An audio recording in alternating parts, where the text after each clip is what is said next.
The devastating truth of immigrant family separations. Why empathy matters more than ever. Picture this for a second. You're at home, going about your day, when suddenly strangers burst through your door. They snatch your child right out of your arms, or maybe they drag you away, leaving your little one screaming and confused, with no idea if you'll ever see each other again. Your heart races, your world shatters, and in that instant, everything you hold dear is ripped apart. This isn't some nightmare from a movie. It's the harsh, everyday reality for countless immigrant families across our nation. And yet, some folks out there chuckle about it, treating humans suffering like a punchline. But let me tell you straight up, that's not just wrong, it's dangerous. Life has a way of circling back, and hating on others for their pain could come knocking on your door in ways you never expect. We need to wake up, show some real compassion, and stay grounded in our shared humanity. Let's break this down so everyone gets the full picture, because understanding the facts is the first step toward real change. Immigrant family separations aren't just random events, they're often the direct result of strict enforcement policies that prioritize detention over dignity. Take the U.S. Immigration and Customs Enforcement, or ICE, for example. This agency, created back in 2003 under the Department of Homeland Security, is tasked with enforcing immigration laws inside the country. Their job includes raiding homes, workplaces, and even schools to detain people suspected of being here without proper documentation. Now, imagine being a parent who's fled violence, poverty, or persecution in your home country, seeking a better life for your kids. You've crossed borders, faced unimaginable hardships, and finally made it here, only to have ICE show up unannounced. In many cases, parents are arrested and sent to detention centers, while children are placed in separate facilities or with foster care. This isn't exaggeration, it's documented fact from government reports and human rights organizations. To make this crystal clear, let's look at how these separations unfold step by step. First, there's the raid itself. ICE agents, often armed and in tactical gear, enter a home or community without warning. They might have a warrant, or sometimes they're acting on tips. Families are caught off guard, maybe during dinner or while getting ready for bed. Parents are handcuffed and taken away, leaving children terrified and alone. If the kids are young, they could end up in the care of relatives if they're lucky, but often they're funneled into the Office of Refugee Resettlement System, which handles unaccompanied minors. These kids might spend weeks, months, or even longer in shelters that resemble more like holding facilities than nurturing environments.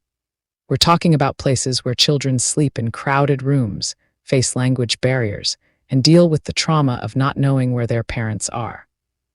And the numbers, they're staggering and demand our attention. According to reports from the American Civil Liberties Union and the Department of Health and Human Services, thousands of children have been separated from their parents in recent years. During the height of the zero-tolerance policy in 2018, over 2,000 kids were taken from their families in just a matter of months. That's not ancient history. It's recent enough that many of those families are still reeling. Even today, under various administrations, separations continue in subtler ways through expedited removals or when parents are deported while appeals are pending. The psychological toll is enormous. Experts from the American Psychological Association explain that such traumas can lead to long-term issues like anxiety, depression, and developmental delays in children. Parents, meanwhile, endure the agony of uncertainty, often held in detention centers with limited access to lawyers or communication. It's a system that treats people like problems to be solved, not humans with rights and feelings. But why does this happen? Let's dig deeper into the root causes so you can see the bigger picture. Immigration policies in the U.S. have evolved over decades, influenced by everything from economic needs to national security concerns. Historically, waves of immigrants from Ireland, Italy, China, and Latin America faced similar backlashes, fear-mongering that painted them as threats.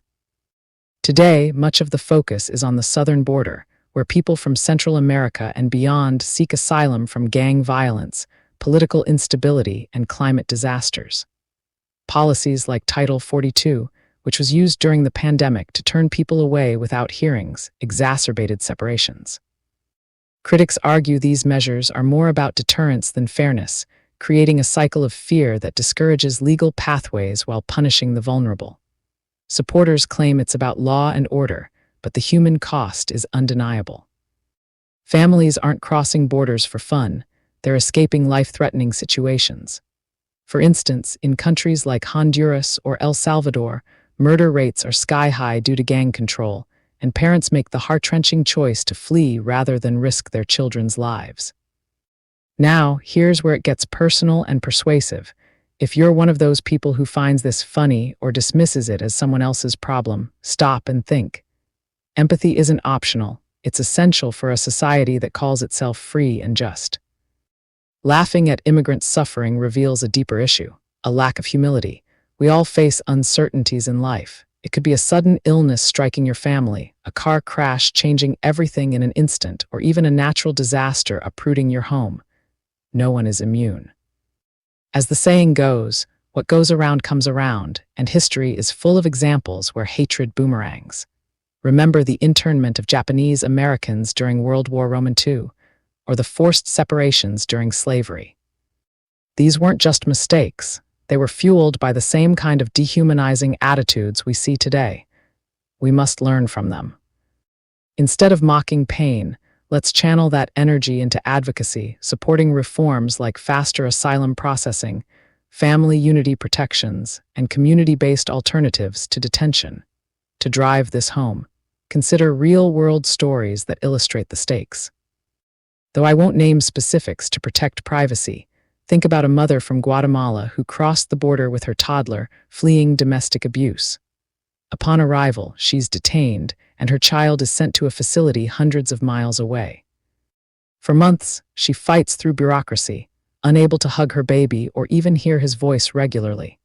The child, meanwhile, struggles with nightmares and separation anxiety. Organizations like the United Nations High Commissioner for Refugees highlight how these experiences scar generations. Or take a father from Mexico, working undocumented to support his family back home, only to be raided at his job. His U.S.-born children are left without their provider, facing poverty and emotional voids. These aren't isolated incidents. They're patterns backed by data from Amnesty International and Human Rights Watch, showing how separations violate international human rights standards. Fairness demands we acknowledge both sides. Yes, immigration enforcement is necessary to maintain borders and security. Overloaded systems constrain resources, and not every case is straightforward, but the way we handle it matters. Punitive approaches that tear families apart don't make us safer, they breed resentment and instability. Bolder solutions include investing in root causes abroad, like aid to stabilize regions, and reforming our own laws to prioritize humanity. Congress has debated bills like the American Dream and Promise Act, which could provide paths to citizenship for dreamers and others, reducing the need for risky crossings.